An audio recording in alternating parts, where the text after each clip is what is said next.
ছেলেরা বিয়ে করার পরে ভালোবাসা, মহাব্বত, আদর যত্ন, তারপরে তাদের স্বপ্ন পূর্ণ করা সব কিছু থেকে মায়া মমতা সব কিছু থেকে তাদেরকে বঞ্চিত রাখে বা দূরে রাখে বা তাদেরকে সম্মান করে না, ভালোবাসে না, মহাব্বত করে না, মানে নতুন বিয়ে করার পর থেকেই। কারণ কি জানেন, এখানে সম্পূর্ণ দোষ কার? কিছু নারীর, যারা স্বামী প্রথম বিয়ের পর থেকেই স্বামীর ভালোবাসা, মহাব্বত, আন্তরিকতা, মানে যা সে তার প্রাপ্য ছিল এই প্রাপ্যগুলো সে পরিপূর্ণভাবে পায় না। তার কয়েকটা কারণ আছে, কয়েকটা দোষ আছে, কয়েকটা সমস্যা আছে। কী কী সমস্যার কারণে মানে নতুন বিয়ে করার পরেই স্বামীর ভালোবাসা, মহাব্বত, আন্তরিকতা, মায়া মমতা সব থেকে বঞ্চিত থাকে, এর কয়েকটা কারণ আমি বলি। আপনি একটা অপরিচিত নারী, অপরিচিত একটা মেয়ে, আপনি ছেলের কাছে আসছেন। আপনার সর্বপ্রথম কী করণীয়? আপনার সর্বপ্রথম করণীয় যে আপনি এই ছেলেটাকে নিজে সময় দেন, ভালোবাসেন, মহাব্বত করেন। আপনি নতুন বিয়ের পরে স্বামী কি কি পছন্দ করে এগুলো তাকে আপনি নিজের দায়িত্ব মনে করে তাকে সেইগুলো আপনি গুরুত্বভাবে দেন। খাওয়া দাওয়ার মধ্যে বা কাপড় আদির মধ্যে বা সময়। অনেক স্বামী দেখবেন স্বামী স্ত্রীর একটা সময়কে পছন্দ করে, ভালোবাসা, মহাব্বত, অথবা খানা দানা বা তার পোশাক আদি গুছানো বা গড় গুছানো। এক একটা স্বামী কিন্তু এক একটা বিষয়ে নারীর প্রতি আকর্ষিত হয়। তো নতুন অবস্থায় আপনারা স্বামীর মন রক্ষা করতে চাইলে বা আপনাদের ভালোবাসা, মহাব্বত স্বামী থেকে অধিকারগুলো আদায় করে নিতে চাইলে আপনার প্রথম নাম্বার কাজ করতে হবে। আপনি বিয়ের পর আপনি যখন নতুন যাইবেন, আপনি যেহেতু এটা তার আপনার হালাল স্বামী, হালাল স্বামীকে যেহেতু আপনি স্বাধীনভাবে তাকে পৃথিবীর সবচেয়ে কাছের পেয়েছেন। একটা মানুষ, যুবক যুবতী, একটা স্বামী স্ত্রী একজন আরেকজন যেভাবে কাছে মানে পৃথিবীতে পেয়ে থাকে, মানে যুবক হওয়ার পরে এর মানে পৃথিবীতে আর কোনো এতটুক কাছের হালাল সম্পর্ক আর নাই কোরআন সুন্নাহ এবং আইন আদালত হিসাবে। তো এত কাছে পাওয়ার পরে আপনার কি করণীয়? আপনার করণীয় হচ্ছে স্বামীর প্রথম মন আপনার রক্ষা করতে হবে। আপনি স্বামীর কাছে নিজেকে এরকমভাবে উপস্থাপনা করেন, এরকমভাবে আপনি গোছানোভাবে স্বামীর মনগুলো রক্ষা করেন, স্বামীর সমস্ত দায়িত্বগুলো আপনি পালন করেন, যেন স্বামীর মনে আপনি জায়গা করে নিতে পারেন, স্বামীকে আপনার নিজের করে নিতে পারেন। এরকমভাবে ভালোবাসা দিয়ে স্বামীর মনের মধ্যে জায়গা করে নেবেন, যেন একটা সময় আপনাকে স্বামী ভালোবাসতে বাধ্য হয়। আপনি যা চাইবেন সে যেন আপনার ভালোবাসাটা সবসময় মূল্যায়ন করতে পারে, এরকমভাবে তাকে ভালোবাসেন। নতুন যাওয়ার পরে আপনি তাকে কোনো সম্মান করলেন না, তার যে যে চাওয়া পাওয়া, তারপরে তার যে যে সমস্যাগুলা বা তার যে জিনিসগুলা সে পছন্দ করে ছেলে হিসাবে নতুন বিয়ের পরে একটা স্ত্রী থেকে, একটা মেয়ে থেকে, তার ওয়াইফ থেকে, সেই বিষয়গুলো যদি আপনি তাকে আগে পূর্ণভাবে না দেন, আপনি তার মধ্যে মহাব্বতের জায়গা করে না নেন, এগুলা না করে যদি আপনি তার অধিকারগুলো নেওয়ার চেষ্টা করেন, পাইবেন না। প্রত্যেকটা মেয়ে বিয়ের পরে সর্বপ্রথম এরকমভাবে তাকে মানুষ অবৈধ সম্পর্ক করে একটা ছেলের মন কেড়ে নিতে পারে, আর আপনি স্বাধীনভাবে তাকে কাছে পাওয়ার পর যদি আপনি তার মনে জায়গা করে না নিতে পারেন, তাহলে আপনি ব্যর্থ।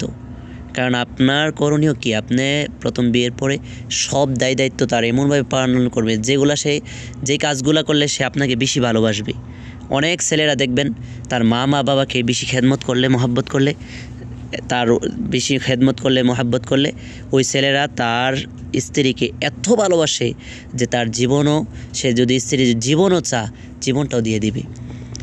তারপর চেষ্টা করবেন যে আগে স্বামী কি পছন্দ করে ওইগুলো আপনি চেষ্টা করে স্বামীর মনের মধ্যে আপনি জায়গা করে নেবেন। স্বামীকে এরকমভাবে স্বামীর মনে জায়গা করে নেবেন, একটা ছেলের মনে জায়গা করে নেবেন, যেন আপনি আপনার অধিকারগুলা কেড়ে নিতে পারেন তার থেকে। চাইতে হবে না, কেড়ে নেওয়ার অধিকার যেন আপনার থাকে, এই ভুলগুলো করা যাবে না। তারপরে যেগুলা স্বামী অপছন্দনীয়, যে কাজগুলা স্বামী পছন্দ মোটেও করে না, আপনি নতুন গিয়ে যদি ওই কাজগুলো আপনি আপনার মনের স্বাধীনে করতে থাকেন, তাহলে অবশ্যই তার মন থেকে আপনি দূরে সরে যাবেন। তারপরে তার ভালোবাসা, মহাব্বত, মায়া মমতা বা যেগুলা আপনাকে স্বামী হিসাবে তার দেওয়ার দরকার ছিল, অধিকার ছিল, সেইগুলা থেকে আপনাকে বঞ্চিত করে দিবে, দূরে সরায় রাখবে। কারণ একটাই, প্রথম কারণ হচ্ছে আপনি প্রথম যাওয়ার পরে স্বামী যেগুলো পছন্দ করে সেগুলো আপনি করে স্বামীর মনে জায়গা করে নিতে হবে। এগুলো না করার আগে আপনি যদি আপনার গোলাচ্ছে বয়সে থাকেন বা মানে চিন্তা করেন তাহলে হবে না।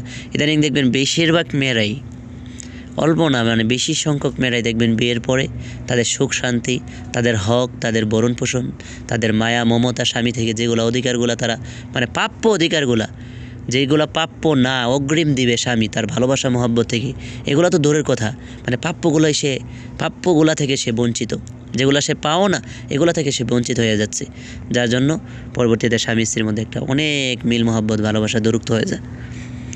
এই ভুলগুলো কার? এগুলো হলো আপনাদের। কারণ একটা মেয়েকে আল্লাহ তাআলা অনেক আকর্ষণ দিয়ে বানাইছে।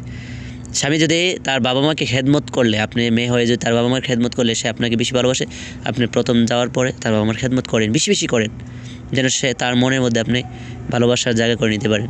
সে যদি গড় গুছাইলে খুশি থাকে, বেশি বেশি গড়গুলোকে গুছাই রাখবেন। সে যদি বিভিন্ন খানা দানা পছন্দ করে, আপনার হাতের খানা বিভিন্ন আইটেম, সেগুলো আপনি কষ্ট করে করে দেন। কষ্ট করেন না, কষ্ট করে তার মনে আগে জায়গা করে নেন না, তারপরে দেখেন যদি জায়গা করে নিতে পারেন, কোনো সময় যদি আপনি রাগ করে তার থেকে কিছুদিনের জন্য দূরে সরে যান, সে আপনার প্রত্যেকটা সেকেন্ড ফিল করবে। আগে কষ্ট করেন। প্রথম যাওয়ার পরেই মানে অনেক মেয়েরা মানে কি শুরু করে বা নিজেকে যে মানে অনেক কিছু মনে করে। আর আরেকটা সবচেয়ে বেশি জানেন ছেলেদের মনে আরেকটা যে ভয়ঙ্কর ভুল করে মেয়েরা, এই ভুলটা যদি কোনো মেয়েরা করে তাহলে ছেলেরা অতি সহজেই তাদেরকে মানে শুধু দূরে সরায় না, তিরস্কার করে এবং ঘৃণা করে, এবং তারা চেষ্টা করে যে আমি এখন কি করব, মানে ওই সিদ্ধান্তর চিন্তা ফিকির করতে থাকি যে ওকে কি আমি বাদ দিয়ে দিব, না ডিভোর্স দিয়ে দিব, না সরাইয়ে দিব, না ওকে আমি ছেড়ে দিব। ওই চিন্তা ফিকিরটা আসে।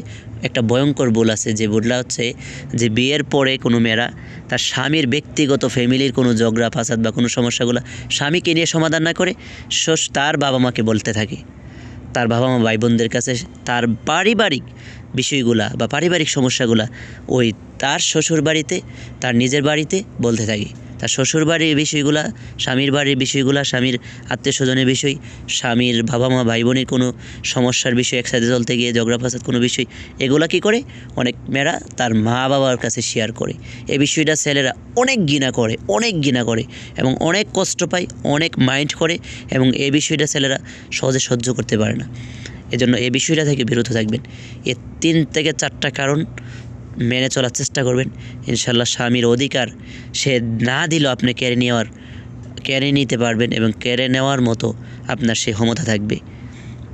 এই 3-4টা বিষয় যদি ইনশাল্লাহ মানতে পারেন, আর এগুলো যদি না মানতে পারেন তাহলে আপনার জীবনে অন্ধকার আসবেই। আপনি মেয়ের জীবনে অন্ধকার আসবে, অবশ্যই আসবে।